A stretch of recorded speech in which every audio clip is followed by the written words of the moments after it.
Hello बच्चा लोग, this is Gopal sir and welcome to edu boosters. यह क्लास चाहे आप किसी भी क्लास में पढ़ रहे हो उसके लिए इम्पॉर्टेंट होगा। और प्लीज आप लोग अगर इस चीज को पढ़ेंगे तो समझ में भी आएगा कि यहाँ से आज के बाद recombinant DNA technology I mean genetic engineering का जो बेसिक कॉन्सेप्ट है वो कभी प्रॉब्लम नहीं करेगा आपको। दूसरी बात, ये देखने के बाद अगर आपको लगे कि नहीं यूजफुल है, क्योंकि समझ में आ जाएगा, हम गारंटी लेते हैं आप एंड तक बने रहिए, आप रिकॉम्बिनेंट डीएनए बनाना सीख जाएंगे। और ये बनाने के बाद, ये देखने के बाद आप और लोगों को शेयर करिए, चाहे वो क्लास 11, 12, चाहे जहां भी recombinant DNA technology I mean biotechnology या जेनेटिक इंजीनियरिंग पढ़ना है, आप उनको शेयर करिए, सबको समझ में आएगा, हम ये गारंटी लेते हैं। चलिए, बात हम कर रहे हैं रिकॉम्बिनेंट डीएनए टेक्नोलॉजी। भाई टेक की बात हो रही है, कुछ टेक्निक यहाँ पे लगाया जाएगा, ध्यान देना। टेक्निक लगा के डीएनए के साथ, यानी कि हम किसी चीज में टेक्निक लगाते हैं तो टेक्नोलॉजी में बोलते हैं। यहां हम किस में लगा रहे हैं? डीएनए में कोई टेक्नोलॉजी यूज कर रहे हैं, और वो टेक्नोलॉजी क्या है? री यानी पुनः, कॉम्बिनेट यानी जोड़ रहे हैं, किसी चीज को पुनः जोड़ देना, यही है रिकॉम्बिनेंट डीएनए टेक्नोलॉजी। अगर हम बात करें तो हम बात कर रहे हैं किस पे? रिकॉम्बिनेंट पे। री का मतलब हो गया पुनः, कॉम्बिनेंट मतलब कॉम्बिनेशन, किसी चीज का कॉम्बिनेशन। किसका कॉम्बिनेशन? डीएनए का। डीएनए में टेक्नोलॉजी लगाना है, कौन सा? उसको पुनः कॉम्बिनेट करना है। मान लो ये 1 मिनट के लिए समय चाहिए, बस हम तुरंत क्लियर कर दे रहे हैं। ध्यान से आप लोगों को देखना है, आप समझ जाओगे।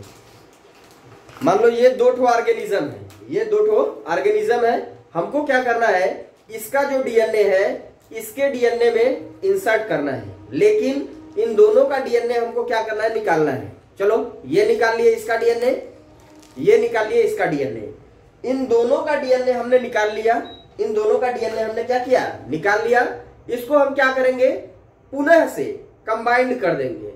ये तो है ही, लेकिन इसमें से कुछ हिस्सा इसका कट कर लेंगे, और यहां से, क्योंकि हमको जिसमें इंसर्ट कराना है, मान लो ये एक ऑर्गेनिज्म हो गया और ये एक ऑर्गेनिज्म हो गया, हमको क्या करना है? यहां पे एक ऑर्गेनिज्म में इंसर्ट कराना है डीएनए। लेकिन अभी ये इंसर्ट हम क्यों करा रहे हैं ये भी हम दिखाएंगे। यहां पे ये क्या है कि बहुत अच्छा गोरा चिकना, एकदम बहुत स्ट्रांग माइंड वाला, बहुत अच्छा इसके पास सब कुछ है, तो हम इस ऑर्गेनिज्म का डीएनए निकाल लेंगे। इस डीएनए को हमने निकाल लिया, लेकिन इस डीएनए के उस जीन को निकालेंगे, उस हिस्से के पार्ट को निकालेंगे, जीन के उस पार्ट को निकालेंगे जहां पे इसके बेस्ट कैरेक्टर का जीन पाया जाता हो। तो इतना खंड जो है इसका बहुत अच्छा कैरेक्टर मान लो लिया है, हम इतना इसका निकाल लेंगे। निकालने के बाद हम क्या करेंगे कि अब हमको इसका बहुत सारा कॉपी चाहिए। इस जो डीएनए को हमने निकाला इसका बहुत सारा कॉपी चाहिए। कैसे होगा? यहाँ पे एक बैक्टीरिया होता है, उसके अंदर होता है क्या? प्लाज्मिड। तो यहां से जो हमने ये निकाला है उसको क्या करेंगे? इसके कुछ हिस्से को कट कर देंगे, और कट करने के बाद यहाँ पे इसको हम क्या करेंगे? इंसर्ट करके ऐड कर देंगे। जब हम ऐड करेंगे तो इसके अंदर क्या होगा? इंसर्ट करने के बाद, ये हमने यहां से डायरेक्ट दिखा दिया है। जब हम इसको क्या किए? इंसर्ट करने के बाद यहाँ पे जब देख लिए कि ये जो बैक्टीरिया का प्लाज्मिड था और यहाँ पे जो किसी अदर ऑर्गेनिज्म से हमने बढ़िया वाला जीन निकाला था, इन दोनों को जब हमने जोड़ दिया तो ये इसके अंदर, बैक्टीरिया के अंदर बहुत सारी कॉपी तैयार हो गई, बहुत सारी कॉपी तैयार हो गई। जब ये कॉपी तैयार हो गई तो इसको हमें क्या करना है? किसी भी ऑर्गेनिज्म में इंसर्ट करा के उसके जीन में परिवर्तन करके हमें एक अच्छी पीढ़ी को तैयार करना है। अब देखो, यहां जो हमने इसको निकाला, ये क्या था? हमारे लिए एक डिजायरेबल जीन था। ये क्या था? डिजायरेबल जीन था। ये क्या था? ये हमारे लिए वेक्टर का काम कर रहा था, क्योंकि इसके जीन को हमने इसके जीन में इंसर्ट करा के यहाँ पे मल्टीपल कॉपी तैयार कर ली, और ये जो मल्टीपल कॉपी बन जाते हैं यही है रिकॉम्बिनेंट डीएनए। ये क्या है? जब हमको इस डीएनए से इस डीएनए को बाइंड करके एक नया डीएनए मिला, तो इसे हम बोलते हैं क्या, एक नया डीएनए हमको मिल गया, तो इसको हम बोलेंगे क्या, इसको बोलेंगे रिकॉम्बिनेंट डीएनए। अब यही रिकॉम्बिनेंट डीएनए अपनी ही जैसी हजारों कापियां तैयार कर ले तो उसको हम बोलते हैं क्लोन, उसको हम बोलते हैं क्लोन। एक एक करके हम सारे पॉइंट समझाएंगे क्योंकि ये सारी चीजें इसमें आपको मिल जाएंगी। अब ध्यान से समझिए, ये चीजें तो बस हमारी हेडिंग पे डिपेंड था। All characters of the body, यानी जो हम वहां पे अभी बता रहे थे उसी की बात हो रही है। जो किसी भी इंसान या किसी भी ऑर्गेनिज्म की बॉडी होती है उसका सभी कैरेक्टर, उसकी सभी जो कैरेक्टर होती हैं, गुण होती हैं, किसी भी ऑर्गेनिज्म में आर डायरेक्टली क्या होता है, कंट्रोल्ड। ये डायरेक्टली कंट्रोल्ड किया जाता है किसके द्वारा, बाय द जीन्स। ये जीन्स के द्वारा क्या होता है, डायरेक्टली कंट्रोल किया जाता है थ्रू प्रोटीन सिंथेसिस। और ये होता कैसे है, प्रोटीन सिंथेसिस के द्वारा बॉडी के अंदर ही हो जाता है, हम लोग नहीं करते। It is found that gene can, ध्यान देना, it is found that gene can be express themselves, यानी इस जीन को हमें एक्सप्रेस करने की जरूरत नहीं है। हम गोरे हैं, काले हैं, हमारी आंखें लाल हैं, नीली हैं, ये हमें एक्सप्रेस करने की जरूरत नहीं है। हमारे अंदर जो प्रोटीन सिंथेसिस हो रहा है जीन में, उस जीन ने खुद ही हमारे अंदर के सारे कैरेक्टर को एक्सप्रेस करके रखा है, जो सामने आपको दिखलाई देगा। तो ये सारी चीजें जो मेरे अंदर की कैरेक्टर आपको दिखलाई दे रही है, वो किस वजह से होती है किसी भी ऑर्गेनिज्म में। कोई कुत्ता हो गया, कोई गाय हो गई, दूध अच्छी दे रही है, कोई गाय दूध अच्छी नहीं दे रही है, कोई कुत्ता क्या है बिसैले नस्ल का है, कोई कुत्ता क्या है बहुत बड़े नस्ल का है, कोई छोटा है। तो ये सारे कैरेक्टर वहां पे है कैसे, ये हर ऑर्गेनिज्म में, चाहे वो प्लांट हो या एनिमल, चाहे छोटे हो या बड़े हो, सब में क्या होता है, जीन होता है। उस जीन में ये कैरेक्टर डिसाइडेड होते हैं कि वहां पे है। और अब हमको ये माइंड करना होगा कि हमने एक देखा गली में घूम रहे कुत्ते, एक क्या है हाइब्रिड वाले इतने बड़े बड़े कुत्ते। अब हमको इन दोनों से मिक्स करके एक नया कुत्ता अगर तैयार करना है, या फिर जो HF काऊ के बारे में आप लोग सुने होंगे, होलिस्टीन फ्रिजियन काऊ, तो क्या होता है जो नीदरलैंड इन सब जगहों पे ठंडे वाले एरिया में जो गाय पाई जाती हैं, उनके नस्ल को वहां होलिस्टीन पाई जाती थी, हम लोगों के यहाँ फ्रिजियन पाई जाती है। इन दोनों के नस्ल के जीन को, क्योंकि हम लोगों ने देखा वो दुधारू नस्ल है, लेकिन वो यहाँ सरवाइव नहीं कर पाएगी, यहाँ जो गाय है वो सरवाइव कर पाती है। तो इनके जीन को उनके जीन के साथ क्या किया गया, बाइंड करके किसी बैक्टीरिया में इंटर करा के, इंसर्ट करा के बहुत सारी कॉपी तैयार कर ली गई। अब उस कॉपी से बने हुए जीन को हम नए प्रोडक्ट के रूप में तैयार किए, उसे हमने बोला HF होलिस्टीन फ्रिजियन। तो ये जो कॉम्बिनेशन है, जो जीन में मौजूद लक्षण है किसी भी ऑर्गेनिज्म की, यही तो हम बात कर रहे हैं, इसी को हम उठाते हैं रिकॉम्बिनेंट डीएनए। भाई हम क्यों किसी खराब नस्ल का जीन लेंगे, नहीं ना लेंगे। तो हमें जीन को सुधारने के लिए, जो जीन खराब हो चुकी हैं, जो खराब नस्लें हैं, उसको सुधारने के लिए अच्छे प्रोडक्ट वाले जीन को लेके हमें इसकी पहले कॉपी बहुत सारी तैयार करके एक नई नस्ल तैयार करनी होती है, इसे ही बोलते हैं रिकॉम्बिनेशन। अब देखते हैं express themselves only through protein synthesis. और ये एक्सप्रेस कैसे होते हैं, खुद ही होते हैं protein synthesis. A gene can give rise to a particular protein, यानी जो जीन है ये खुद एक एक कैरेक्टर के लिए अलग अलग प्रोटीन डिसाइडेड होते हैं इफ एडिक्यूटली एक्सप्रेस्ड। ध्यान देना। ऑन अदर साइड अगर हम दूसरी तरफ बात करें, तो ये तो हमने बता दिया कि किसी ऑर्गेनिज्म के अंदर एक ये हो गया ऑर्गेनिज्म, एक ये हो गया ऑर्गेनिज्म, इसके अंदर बहुत अच्छे अच्छे क्वालिटी के कैरेक्टर है, उसका जीन इसके पास है। एक है ऑर्गेनिज्म जिसका जीन खराब है, तो हमें किसकी पीढ़ी बढ़ानी चाहिए, इसकी बढ़ाएंगे नहीं ना, इसकी बढ़ाएंगे। तो इसका जब बढ़ाना हुआ तो इसके अंदर जितने भी कैरेक्टर है वो कहां पे है, इसके जीन में है, डीएनए के अंदर जो जीन है, यही लाइन यहाँ पे लिखी गई है, बस और कुछ नहीं है। बस ये हमने ऑर्गेनिज्म दिखाया, उसका डीएनए दिखाया, डीएनए में मौजूद जो जीन है इसमें सारे उसके कैरेक्टर मौजूद है, हमने यही दिखाया क्योंकि हमको यही कट करके बाद में निकालने की जरूरत होगी। किससे कट करेंगे, किससे जोड़ेंगे, ये सारी चीजें हम बताएंगे, आप बने रहिए एंड तक। अब देखिए on other side the rate of multiplication क्या यह मल्टीप्लीकेशन यहाँ पे पॉसिबल है? हमारे जो सेल है उसके अंदर जो डीएनए है उसका जीन तुरंत बहुत सारा मल्टीपल नंबर बना सकता है, यह गुण हमारे अंदर नहीं होता। यह सल्मोनेला टाइफी एसेरेसिया कोलाई बैक्टीरिया, आप बैक्टीरिया के अंदर यह गुण, सीधे आप ये समझिए कि बैक्टीरिया के अंदर यह गुण पाया जाता है कि वो तुरंत क्या करता है, अपना मल्टीप्लिकेशन करके अपने डीएनए को बहुत सारी कॉपी में तैयार कर लेता है।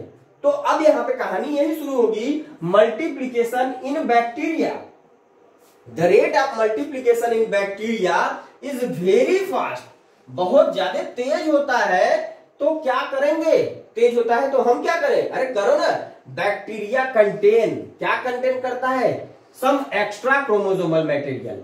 ये बैक्टीरिया सिर्फ और सिर्फ हम लोगों की तरह एक ही डीएनए नहीं रखता, इसके पास एक एक्स्ट्रा क्रोमोसोमल मटेरियल भी मौजूद होता है।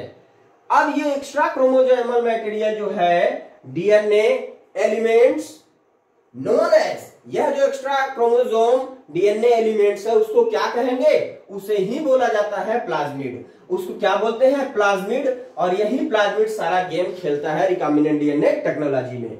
द रेप्लिकेशन एंड एक्सप्रेशन, यानी इसके नंबर का रेप्लिकेट करना, बहुत सारा होना और एक्सप्रेस करना, अपना गुण दिखाना, फैलाना of plasmid DNA is independent. ये इंडिपेंडेंट होता है, ये इसके ऊपर डिपेंड नहीं है, इंडिपेंडेंट है, स्वतंत्र है, बहुत सारे नंबर में अपना कर सकता है। Independent of the main bacterial DNA, यानी ये डीएनए कहेगा कि अरे हम 10 कॉपी बनाएंगे, तुम हमारे साथ करो, नहीं, ये इंडिपेंडेंट होता है, इसके साथ नहीं होता, ये इससे स्वतंत्र होता है अपने काम को करने के लिए। यहां पे हम कोई भी फेर बदल भी कर देंगे, इसमें कोई अंतर नहीं आएगा क्योंकि यह स्वतंत्र है। अब देखो, a change in the plasmid contents of the bacteria normally does not affect the bacterial multiplication। अगर हम बात करें, सिंपली आप ये सोचो, चाहे इसमें हम कोई चेंज करें चाहे इसमें हम चेंज करें, बैक्टीरियल के डीएनए में या बैक्टीरिया में कोई चेंज हमको समझ में नहीं आने वाला है, यानी इस पे कोई इफेक्ट नहीं पहुंचेगा। आप फिर से हम इस लाइन को समझा दें, और चेंज इन द प्लाज्मिड, यानी इस प्लाज्मिड के अंदर हम इतना कट करके ये बाहर वाला डीएनए लाए तो इसमें हम जोड़ दें, तो भी ये वाला डीएनए इसके अंदर जो प्लाज्मिड है, ये हो गया प्लाज्मिड, ये हो गया प्लाज्मिड, ये हो गया बैक्टीरियल डीएनए। अगर हम इस प्लाज्मिड में इतना पार्ट, इतना हमने कट कर दिया और बाहर वाला डिजायरेबल जीन जो है ये हमने खंड लाके इसमें जोड़ दिया, तो इस डीएनए पे क्या कोई इफेक्ट पड़ेगा? अगर आपका ऑब्जेक्टिव क्वेश्चन बनता है तो वहां पूछेगा क्या इस पे कोई इफेक्ट पड़ेगा, आंसर होगा नो, क्योंकि ये इंडिपेंडेंट होते हैं, ये इस डीएनए से डिपेंडेंट नहीं होते, इसलिए इस पे कोई इफेक्ट नहीं पड़ेगा। और इसी बैक्टीरियल सेल के अंदर ये जो डीएनए हमने बना दिया, अब ये मल्टीपल का, ये जो हमने डीएनए बनाया ये क्या है, यही तो है रिकॉम्बिनेंट डीएनए, ये है रिकॉम्बिनेंट डीएनए। और जो इतना हमने प्रोसेस लगाया, इस प्रोसेस को कहते हैं रिकॉम्बिनेशन डीएनए टेक्नोलॉजी। समझ में आया? ये जो हम यहां से कट करना, इसमें ऐड करना, कट करके ऐड किए, यही recombinant DNA, recombination DNA technology है या जेनेटिक इंजीनियरिंग, इसी को बोला जाता है।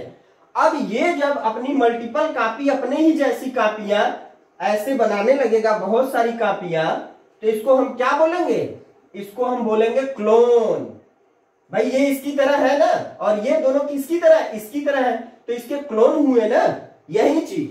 और ये इसमें बहुत सारी कॉपी अपनी बना लेंगे, लेकिन इस पे, इस डीएनए पे कोई इफेक्ट पड़ने वाला नहीं होता है।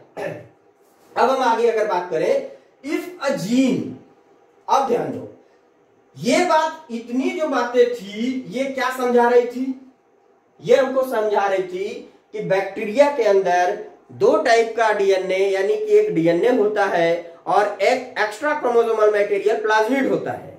क्लियर? और यही प्लाज्मिड क्या होता है, स्वतंत्र होता है अपने मल्टीप्लिकेशन के लिए, और बहुत सारी कॉपियां ये तैयार करके काम कर सकता है जेनेटिक इंजीनियरिंग में। यही लाइन ये समझाया, ये वाला पैरा, ये पैरा क्या समझा रहा था कि हर बॉडी का कैरेक्टर उसके जीन में मौजूद होता है। अगर हम उस जीन को यूज करना चाहें तो रिकॉम्बिनेंट डीएनए टेक्नोलॉजी में कर सकते हैं। इसके जीन को हम उठा लेंगे, इसके जीन को हमें मल्टीपल कॉपी तैयार करना है। तो हमने अभी पढ़ा कि बैक्टीरिया के अंदर मल्टीपल कॉपी होने में बहुत तेजी होती है। बैक्टीरिया बहुत तेजी से मल्टीप्लिकेशन करके अपने प्लाज्मिड का नंबर बढ़ा लेता है। हमको यही चाहिए था, इस जीन का मल्टीपल कॉपी कहीं से बनाना, तो हम इस बैक्टीरिया के प्लाज्मिड में इंसर्ट करा देंगे। उसके प्लाज्मिड के साथ अगर हम ऐड कर देते हैं तो हमको जो डिजायरेबल जीन है उसकी मल्टीपल कॉपीज मिल जाएगी, उसके क्लोन हमको बहुत सारे मिल जाएंगे। अब देखो, अब आपकी कहानी शुरू होती है रिकॉम्बिनेशन की। If a gene of an organism, यदि किसी ऑर्गेनिज्म का हम जीन क्या करें, इज इंसर्टेड, हम इंसर्ट कर दें समहाउ, किसी भी प्रकार से, इनटू द, किसमें, इनटू द बैक्टीरियल प्लाज्मिड, किसी भी प्रकार से हम किसी डिजायरेबल जीन को किसी भी ऑर्गेनिज्म से उठा के एक बैक्टीरिया के प्लाज्मिड में हम इंसर्ट कर दे बस, ठीक। Then with each bacterial multiplication, यानी प्रत्येक बैक्टीरिया मल्टीप्लीकेशन अपना करता करेगा, तब क्या होगा, the number of inserted gene would also B, भाई बैक्टीरिया अपनी नंबर बढ़ाएगा तो उसके अंदर मौजूद प्लाज्मिड भी अपना नंबर बढ़ाएगा, प्लाज्मिड अपना नंबर बढ़ाएगा तो इस प्लाज्मिड में हमने छोटा सा हिस्सा अपने जीन का भी तो डाल दिया है, यो अपना नंबर बढ़ाएगा। तो यही होगा, also be increased, bacteria increase करेगा, प्लाज्मिड भी करेगा, प्लाज्मिड के साथ साथ वहां मौजूद जो जीन है वो भी अपने नंबर बढ़ा रहा है खुशहाली से। And it's rate of expression, और इसकी जो रेट है एक्सप्रेशन की, बढ़ाव की, फैलाव की, वुड आल्सो बी इक्वल, किसके इक्वल होगी, जितनी बैक्टीरिया, जितने इसमें प्लाज्मिड, उतने हमारे डिजायरेबल जीन, ठीक। Of the rate of bacterial multiplication, that is very fast, लेकिन ये बहुत तेज होगा, that is very fast in this way. इस वे में हम क्या देखते हैं, we can obtain large amount, बहुत ज्यादा अमाउंट में, large amount of desirable protein, बहुत अमाउंट में हम डिजायरेबल प्रोटीन भी पा जाते हैं by creating many copies of desired gene. हमारी जो ये डिजायर्ड जीन थी इस समय इसके साथ मिल चुकी है, इस बैक्टीरिया के साथ हमने मिला दिया है। अब ये बैक्टीरिया क्या कर रहा था, ये तो धक्का-धक नंबर बढ़ा रहा था, नंबर बढ़ने लगा इसके अंदर मौजूद प्लाज्मिड का भी, प्लाज्मिड में मौजूद थे हमारे जीन, उनका भी नंबर बढ़ने लगा, तो बढ़ा ना डिजायरेबल जीन का नंबर। अब क्या है, यही जो चीज हम पढ़े कि दो ऑर्गेनिज्म का जब जीन हम मिला रहे हैं तो ये दो ऑर्गेनिज्म के जीन के मिलाने की विधि, दो ऑर्गेनिज्म के जीन को मिलाने की जो विधि है, दैट इज कॉल्ड, अब आगे देख लेते हैं, this mechanism of insertion of gene of an organism into the genome of another organism is called recombination DNA technology। इतने प्रोसेस को हम कहते हैं रिकॉम्बिनेशन डीएनए टेक्नोलॉजी। क्या ये बातें समझ में आई? अगर समझ में आई है तो आप लोग हमको प्लीज कमेंट करके भी बताइए, आगे हम सारी स्टेप देंगे अगर आप बताते रहेंगे तो। चलिए अब हम आगे बात करेंगे कि रिकॉम्बिनेंट डीएनए टेक्नोलॉजी में हमने ये बताया कि रिकॉम्बिनेशन डीएनए टेक्नोलॉजी क्या है। रिकॉम्बिनेशन डीएनए टेक्नोलॉजी हमने बता दिया, लेकिन अब हमको ये जानना है कि रिकॉम्बिनेंट डीएनए टेक्नोलॉजी क्या है। रिकॉम्बिनेंट डीएनए अब हम जान लेंगे, रिकॉम्बिनेशन हमने जान लिया, अब रिकॉम्बिनेंट देख लेते हैं। उसी के आगे हम देखेंगे the combination of two DNA, यानी ये हम बात करें कॉम्बिनेशन है किसका, डीएनए का।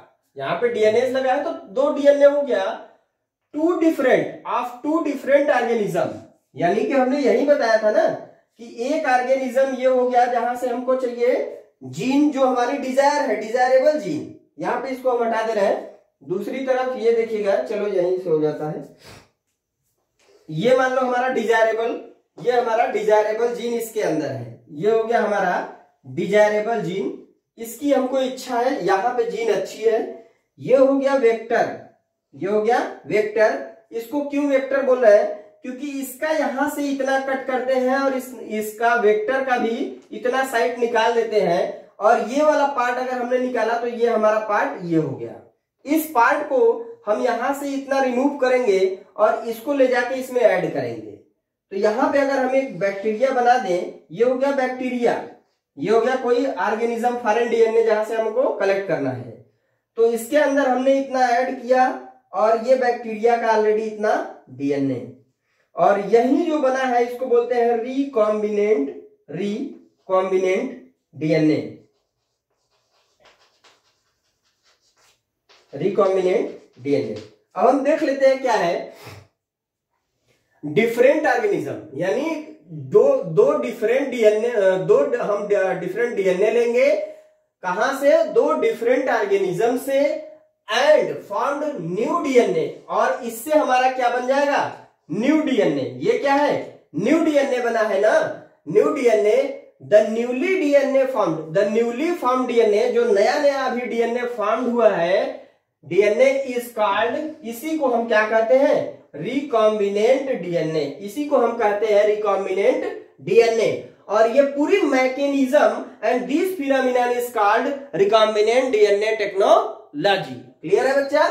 तो अगर हम बात करें तो इसको हमने रिकॉम्बिनेंट डीएनए भी कहा, इसी को काइमेरिक डीएनए भी पूछ देता है एग्जाम में, कंफ्यूज ना होना। रिकॉम्बिनेंट डीएनए को ही काइमेरिक डीएनए कहते हैं या फिर हेट्रोडुप्लेक्स डीएनए भी कहते हैं। ठीक है, फर्स्ट टाइम अगर हम बात करें कि रिकॉम्बिनेंट डीएनए किसने बनाया था, तो स्टेनले कोहन और हर्बर्ट बॉयर ने, स्टेनले कोहन और हर्बर्ट बॉयर ने 1972 में ये बनाया था, और प्लाज्मिड यूज किया था जो सल्मोनेला टाइफीम्यूरियम का। अगर हम बात करें स्टेप्स की, तो जो स्टेप्स है इसी को बोलते हैं प्रोसेस। अब क्या होगा? Process in recombinant DNA technology बहुत ही अच्छे से पढ़ाएंगे बेटा, एंड तक देखिएगा। Steps in recombinant DNA technology तो बोला जाता है 4 स्टेप इन्वॉल्व होते हैं। अगर हम डायरेक्टली बात करें तो यहाँ जो प्रोसेस है, इस प्रोसेस में पहली स्टेप्स की बात करें तो पहली स्टेप्स क्या कहलाती है? जनरेशन, GENERATI लिख लेना, generation and isolation, isolation of desirable gene, isolation of desirable या फॉरेन जीन, डिजायरेबल या फिर फॉरेन जीन। भाई ये वो जीन है जिसकी हमें इच्छा है, बढ़िया वाला जीन हम निकालने वाले हैं। तो क्या करते हैं? इन दिस मेथड पहली स्टेप्स क्या है? जनरेशन या आइसोलेशन ऑफ डिजायरेबल या फिर फॉरेन जीन। तो ये क्या होता है? First desired gene obtained from, जिस जीन की हमको इच्छा है, मान लो एक गाय है, इस गाय के अंदर वो कहां पे? नाइदरलैंड में कोई गाय है, हमने बोला ना नाइदरलैंड में एक गाय है जो होलिस्टीन है, तो उसके जीन को हमें चाहिए, तो वो का हमारे लिए क्या हो गई? ये फॉरेन की हो गई ना। तो फॉरेन जीन या इस जीन की हमको इच्छा थी ना कि ये दुधारू नस्ल की जीन हमको चाहिए, तो यहां हमको चाहिए, तो ये हमारे लिए डिजायर है, हमारी इच्छा है, हमको ये चाहिए। तो desired gene obtained from the suitable organism, suitable एक ऑर्गेनिज्म से हम निकाल लेंगे the desired gene from the genome, उसके जीनोम में वह जीन होगा, उसको हम ले लेंगे of the organism. Is obtained by cutting, ये हम निकालेंगे कैसे? जाके गाय को काट डालेंगे, काट के निकाल लेंगे? नहीं, वहां हम जाएंगे, उस गाय की जो सेल है उस सेल को हम लेंगे, उस सेल के अंदर जीन, इसके डीएनए है, उस डीएनए में हम क्या करेंगे? अपनी एक एंजाइम डालेंगे, जो हमने कट करने के लिए ले गया, जो हम कट करने के लिए ले गए हैं, वो हम कट करने वाला एंजाइम वहां by cutting the DNA from specific site. इस डीएनए को ही नहीं कि कहीं से चीरफाड़ कर निकाल ले, नहीं, इसकी एक स्पेसिफिक साइट होगी जिसको पैलिंड्रोमिक बोलते हैं। क्या है? From the genome of the organism is obtained by cutting the DNA from specific site. For this purpose certain enzyme, और इस कट करने के प्रोसेस में बहुत सारे एंजाइम क्या होते हैं, यूज किए जाते हैं, कॉल्ड रेस्ट्रिक्शन एंडोन्यूक्लियस एंजाइम, इसी को कहते हैं restriction endonuclease enzyme. These enzyme can cut the DNA very specific point. यह जो एंजाइम होता है यह पहचान लेता है कि हमको कहां से कट करना है, वह जो कट करने वाली पोजीशन होती है उसको बोलते हैं palindromic site. After cutting the DNA small pieces of DNA are obtained. अब इसकी जो डायग्राम है इसके साथ हम समझाएंगे, चलिए एंड तक आप बने रहिए पूरे डायग्राम के साथ समझने के लिए। चलिए अब स्टेप्स को हम आगे बढ़ाते हैं। जो प्रोसेस ऑफ स्टेप्स ऑफ किसका है, रिकॉम्बिनेंट डीएनए टेक्नोलॉजी। इसमें पहला हमने बता दिया generation and isolation of desirable या फॉरेन जीन, जिसको डीएनए हमने बोला है, उसी से हम निकालेंगे। दूसरा स्टेप क्या है, generation and isolation of cloning vector. Cloning vector क्यों कहा जा रहा है, क्योंकि ये हमारा एक ऑर्गेनिज्म हो गया जहां से हम ये डिजायरेबल जीन इसको ऑब्टेन कर रहे हैं। ये हमारा डिजायरेबल जीन हो गया। एक हमारा क्या है, ये बैक्टीरिया है, जिस बैक्टीरिया के पास क्या है कि प्लाज्मिड है। इस प्लाज्मिड को अगर हम निकालेंगे तो ये हमारा प्लाज्मिड हो गया, और इस प्लाज्मिड को अगर हमने ले लिया तो इसके ऊपर हमारा ये डिजायरेबल जो जीन है हम इसको लाके रख देंगे। ठीक है, इसको जब हम ये बना लेते हैं रिकॉम्बिनेंट डीएनए तो हमारा बन गया, लेकिन इसको हम क्या करते हैं, रीइंसर्ट कर देंगे एक बैक्टीरिया में, इसमें नहीं दूसरे बैक्टीरिया में, या फिर इसी में कह दो आप, कर देते हैं, रीइंसर्ट कर देते हैं। और जब हम ये रीइंसर्ट करते हैं बैक्टीरिया में तो उसके अंदर क्या हुआ कि अब ये एक वेक्टर का काम कर रहा है, क्यों, क्योंकि ये जो प्लाज्मिड है इसी प्लाज्मिड के थ्रू तो ये जीन यहाँ पे जो मौजूद है ये इसके अंदर गया है, और अब ये यहाँ पे मल्टीपल कॉपी अपना बना लेगा, लेकिन इसके लिए एक वाहक का काम, जैसे हमको यहाँ से स्कूल तक जाना है तो बाइक की हेल्प लेंगे या बस की हेल्प लेंगे, तो वो हमारे लिए क्या है, वेक्टर है, तो किसी की सहायता से ही तो पहुंचेंगे। तो ये जो जीन है, ये जीन अपने टारगेट तक पहुंचने के लिए जो हेल्प ले रहा है वो प्लाज्मिड का तो हेल्प ले रहा है, इसलिए प्लाज्मिड को वेक्टर कहा जाता है। और जो जीन हम लेते हैं जिसे हमें बनानी है अच्छे प्रकार से, अच्छी जीन जो हमारी है उसको हम डिजायरेबल या फॉरेन जीन कहते हैं। अगर हम बात करें यहाँ पे क्या होगा, the same restriction endonuclease enzyme, वही एंडोन्यूक्लियस एंजाइम की बात हो रही है जो न्यूक्लियस एंजाइम हमने यूज किया था टू कट द डिजायर्ड या डिजायरेबल जीन। जो डिजायर्ड जीन को हमने कट करने के लिए रेस्ट्रिक्शन एंडोन्यूक्लियस एंजाइम यूज किया था, वही वाला जो एंजाइम हमने इसमें डिजायरेबल के लिए यूज किया था वही हम इसमें भी यूज करेंगे वेक्टर के लिए, बैक्टीरिया के प्लाज्मिड के लिए। Is also use to cut the bacterial plasmid, यानी जो एंजाइम रेस्ट्रिक्शन एंडोन्यूक्लियस एंजाइम से हम डिजायरेबल जीन को भी कट करते हैं, इसी रेस्ट्रिक्शन एंडोन्यूक्लियस एंजाइम से हम किसको कट करते हैं, ये जो हमारा बैक्टीरियल प्लाज्मिड होता है। इन दोनों को कट करने के लिए सेम एंजाइम का यूज किया जाता है, यही लाइन आपको था। Plasmid is also isolated from bacterial cell after cutting, ये ध्यान देना, आफ्टर कटिंग, जब इसको हम यहां से कट कर लेते हैं, इस बैक्टीरियल सेल से कट कर लेते हैं, पहले ये कोई ऑर्गेनिज्म, इससे हमने जो कट किया वो हमारा डिजायरेबल जीन, ये बैक्टीरियल सेल से जो जीन हमने कट करके निकाला वो, यानी कि इस प्लाज्मिड से जो हमने कट करके निकाला इसको हमने क्या कहा, after cutting plasmid is isolated from bacterial cell. इसको कट करके इस बैक्टीरियल सेल से प्लाज्मिड कट करके निकाल लेंगे, तो इस प्लाज्मिड को जो हमने कट करके निकाला है उसको बोल देंगे वेक्टर, और जो ऊपर वाला हमने जीन किसी ऑर्गेनिज्म से फॉरेन डीएनए से निकाला है उसको हम बोल देंगे डिजायरेबल जीन। यहां तक क्लियर।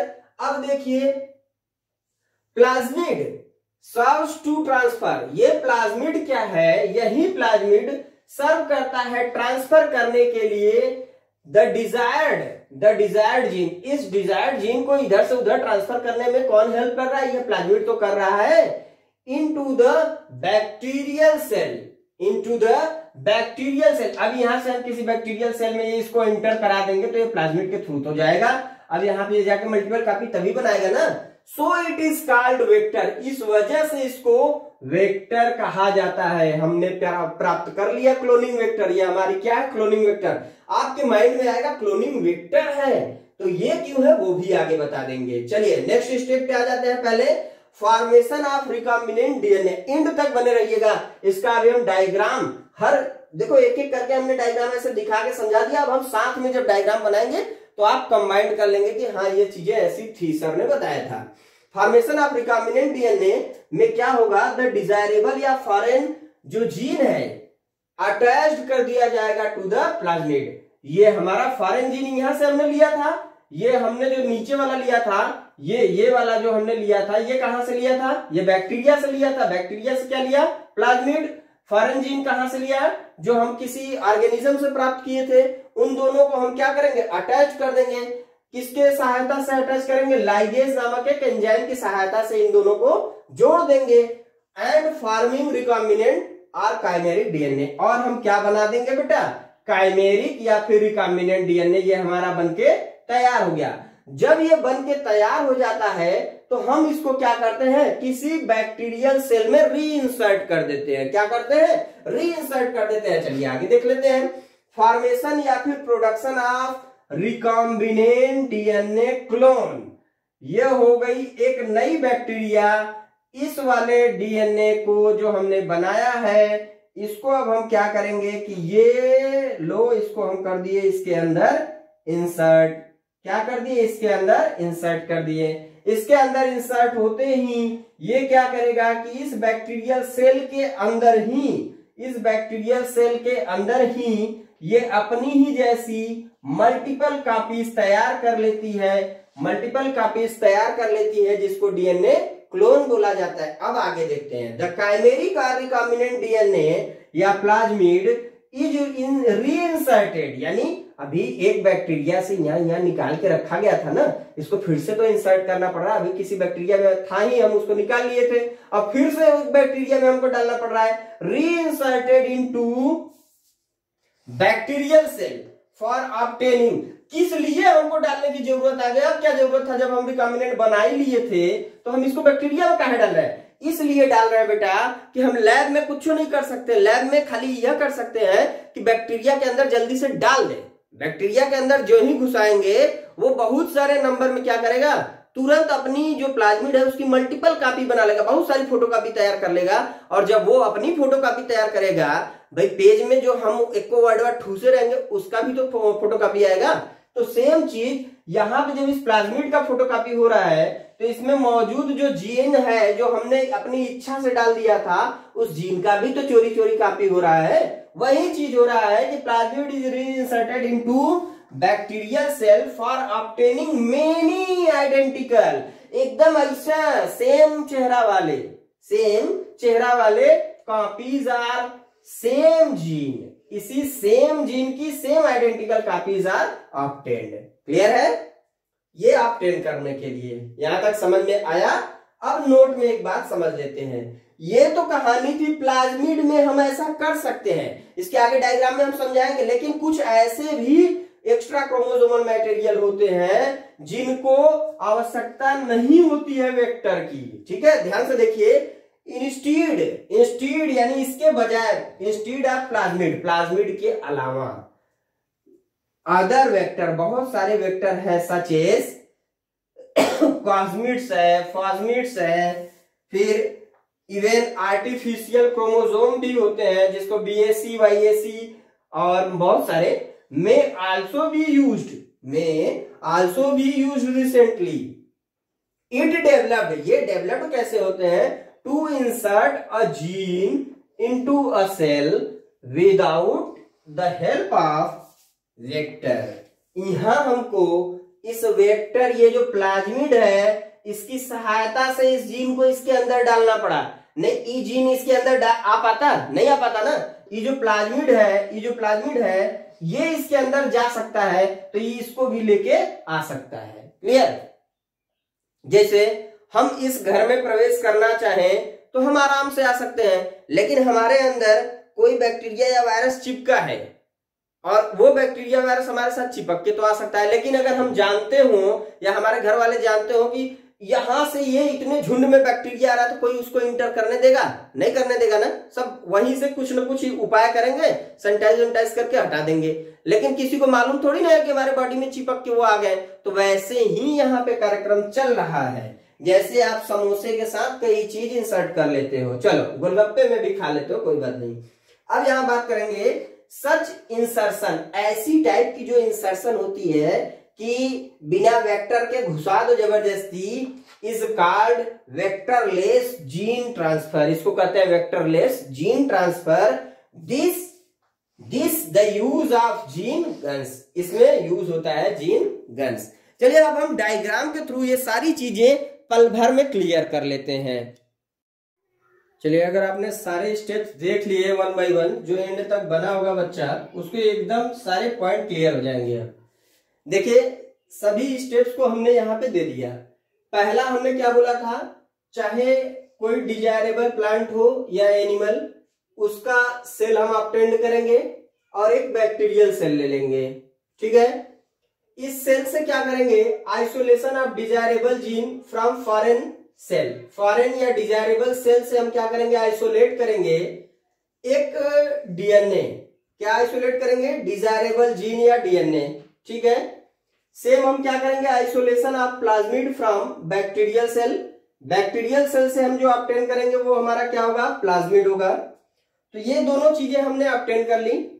अब जो यहाँ पे हमने ये ऑब्टेन किया है डिजायरेबल डीएनए और ये जो प्लाज्मिड हमने ऑब्टेन किया है, इन दोनों को ही हम एक एंजाइम है जिसका नाम है रेस्ट्रिक्शन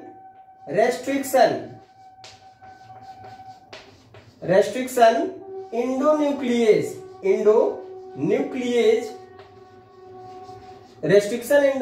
एंजाइम से हम दोनों को क्या करेंगे, कट कर लेंगे। इसका वो वाला भाग जहां पे हमारी डिजायरेबल जीन है और इसका वही वाला भाग जहां से हम इसके प्रोब को वहां जोड़ सकते हैं। ये हमने कट कर लिया। Cut the DNA through restriction endonuclease enzyme. Same वही लाइन यहां चेप देना, cut the plasmid through restriction endonuclease enzyme. हमने कट करके यहां पे रख लिया। अब हम क्या करेंगे, जो हमारी ये वाली कौन सी, ये जो हमारी डिजायरेबल जीन है, इसको हम एनिलिंग करेंगे या ज्वाइंट करेंगे। किसके साथ ज्वाइंट करना है, हमको ज्वाइंट करना है इस बैक्टीरियल प्लाज्मिड के साथ। ज्वाइंट बोथ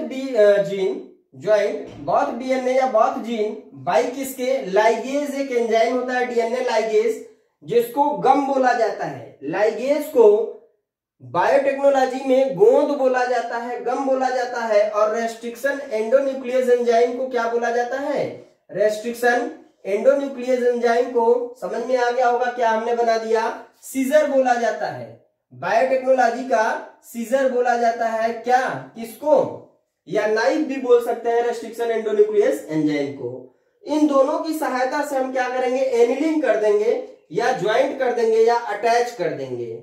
और जब हम अटैच करते हैं तो देखते क्या है कि हमारा जो मौजूद था ये बैक्टीरियल प्लाज्मिड, ये हमारे डिजायरेबल जीन के साथ बाइंड करके ज्वाइंट होके जो बनाता है उसे हम बोलते हैं रिकॉम्बिनेंट डीएनए या फिर काइमेरिक डीएनए। ये काइमेरिक डीएनए हम क्या करते हैं, इंसर्ट करा देते हैं किसी बैक्टीरियल सेल में। ये एसेरेसिया कोलाई में ही इंसर्ट कराया जाता है, किसी में मत करा देना। एसेरेसिया कोलाई में इंसर्ट करा देते हैं। एसेरेसिया कोलाई में इस काइमेरिक या रिकॉम्बिनेंट डीएनए को इंसर्ट कराने के बाद क्या होता है, ये बैक्टीरिया अपनी बॉडी का मल्टीप्लिकेशन शुरू कर देता है तुरंत, इंस्टेंट। और इसके साथ साथ इसके प्लाज्मिड भी बहुत सारी कॉपीज में तैयार होने लगते हैं। और ये जब कॉपी तैयार करते हैं तो अपने बॉडी के अंदर देख रहे हो मल्टीपल कॉपीज बना लेते हैं अपनी प्लाज्मिड का, और उसके साथ साथ फॉरेन जीन का भी मल्टीपल कॉपीज बन जाता है। और ये बनने के साथ साथ ये बना लेते हैं बहुत सारे क्लोन डीएनए। तो देखो बेटा, हम फेक वाली चीजें नहीं पढ़ाए, हम सारी पॉइंट को लिख के उसका डायग्राम बता के, हम चाहते तो छोटी सी एक पीपीटी बनाते, तैयार करते, सट से 10 मिनट में क्लास खत्म। लेकिन यही आप लोग गलती कर रहे हो, एक जो टॉपिक पढ़ रहे हो यार उससे एंट्रेंस देना है आपको। अभी यूपी बीएड का एंट्रेंस देना, समझ में आ जाएगा। आप टीजीटी पीजीटी लेवल पे एंट्रेंस दोगे, एमएससी का दोगे, कहीं सक्सेस नहीं हो गया अगर। आप अच्छे से नहीं पढ़ते। देखो ये सारी चीजें पूछी जाती है एग्जाम में कि यहाँ पे कट करने के लिए कौन सा एंजाइम यूज होता है, इनको जोड़ने के लिए कौन सा एंजाइम यूज होता है, जोड़ने के प्रोसेस को क्या कहते हैं, यहाँ क्लोन कब बनता है। तो ये सारी चीजें जब स्टेप वाइज लिख के सारा पॉइंट हमने दिया, अगर ऐसे पढ़ोगे तभी तैयार होगा बेटा। आप लोग क्या करते हो, 4 लाइन का नोट्स पाओगे, पीपीटी देखोगे, काम खत्म। ऐसे मत पढ़ो, बात को समझो। हम पूरा क्लास, अगर आप लोग रेगुलर रहोगे, पूरा क्लास पढ़ा देंगे। जिद इसी बात की आती है कि आप लोग आते ही नहीं हो, 4 लाइन का पीपीटी पढ़ने के चक्कर में आप लोग इधर उधर परेशान हो। तो देखो जब आप लोग आओगे, अच्छे से पूरे मैटर को पढ़ना चाहोगे, तो हम पूरी नोट्स वाइज आपको क्लास देंगे। अन्यथा भाई कोई बात नहीं। अगर अच्छा लगेगा वीडियो तो प्लीज लाइक शेयर सब्सक्राइब करिएगा, कमेंट करके जरूर बताइए कैसा लगा। Thank you for watching my video. यह चाहे किसी क्लास में बच्चे हो, सबको आप शेयर कर सकते हैं। सबको आज के बाद, ये वीडियो देखने के बाद रिकॉम्बिनेंट डीएनए टेक्नोलॉजी तो एकदम क्लियर हो जाएगा, और genetic engineering. Thank you for watching my video.